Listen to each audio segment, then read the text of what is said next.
Hello everyone, welcome to channel learn with ease. आज का topic है काउंटिंग रेशियोज का, जिसमें हम सॉल्व करेंगे question number 72 chapter 3 TS Grewal की बुक से class 12 accounts. Online sessions, online classes के लिए आप मुझे स्क्रीन पर दिए गए इस नंबर पर व्हाट्सएप कर सकते हो अपना नाम और क्लास। अगर आप टीएस ग्रेवाल के साथ साथ डीके गोयल बुक को फॉलो कर रहे हो तो चैनल की प्लेलिस्ट को क्लिक करो, आपको न्यू एडिशन के सॉल्यूशंस अपलोडेड मिलेंगे। साथ में ही कम्युनिटी सेक्शन में एमसीक्यूज मिलेंगे क्विज की फॉर्मेट में और एमसीक्यूज के सॉल्यूशन शॉर्ट्स में। तो बहुत कुछ है चैनल पर, विजिट द चैनल। अच्छा लगे तो शेयर और सब्सक्राइब जरूर करना।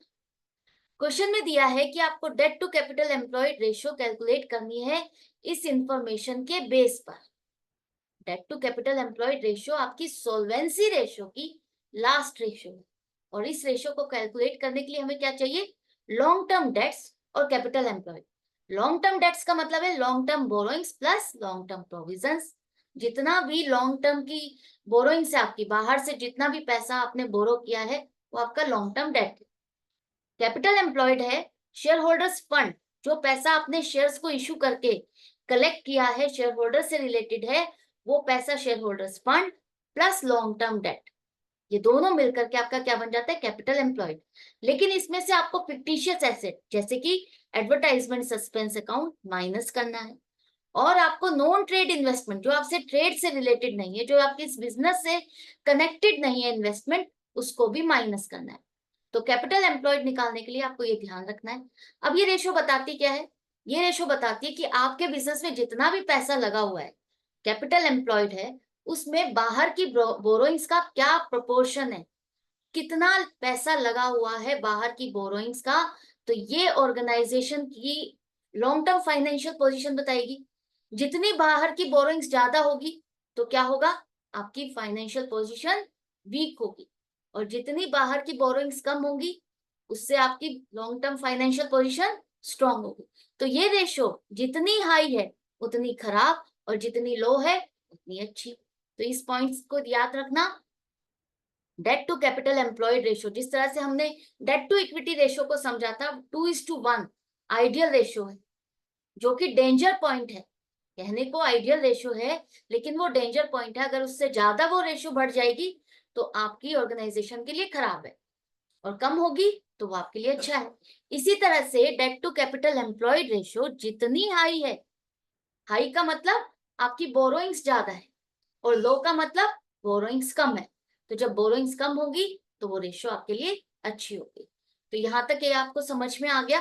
अब क्वेश्चन को सॉल्व करो। हमें यहाँ पर दिया है क्वेश्चन में शेयर होल्डर्स फंड 24 लाख और लॉन्ग टर्म बोरोइंग्स है 12 लाख। हमारे काम की चीज ये सिर्फ दो चीजें, बाकी हमें ना करंट लाइबिलिटीज से मतलब, ना नॉन करंट एसेट्स और ना ही करंट एसेट।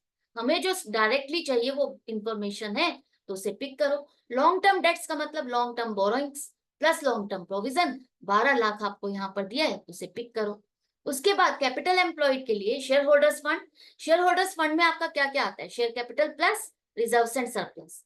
तो शेयर होल्डर्स फंड डायरेक्टली आपको दिया, इसका मतलब ये शेयर कैपिटल और रिजर्व्स एंड सरप्लस दोनों का टोटल है। इसमें आपको लॉन्ग टर्म डेट भी ऐड करनी है, तो ये हो गया 36 लाख। इसका मतलब इतना पैसा आपके बिजनेस में लगा हुआ है।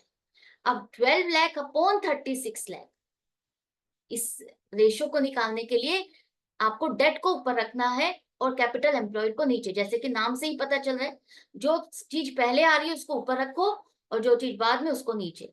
अब इस रेशो को निकालने के लिए आपको नीचे जो डिनोमिनेटर नंबर है इसी से ही आपको इसे डिवाइड करना है। 0.33:1 आपकी रेशो आ रही है, जो कि ये बता रही है जितना पैसा लगा हुआ है बिजनेस में उसका 1/3 पार्ट बाहर की बोरोइंग का है, बाहर से बोरो करके लगाया है।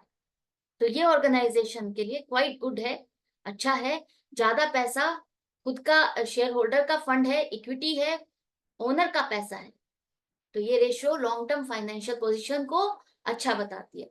तो आई होप ये क्वेश्चन आपको अच्छे से समझ में आ गया, कैसे रेशियो को सॉल्व करना है, क्या इंफॉर्मेशन कलेक्ट करनी है और एनालिसिस कैसे करना है। सब कुछ समझ में आ गया तो इसी तरह से कनेक्टेड रहो और सीखते रहो।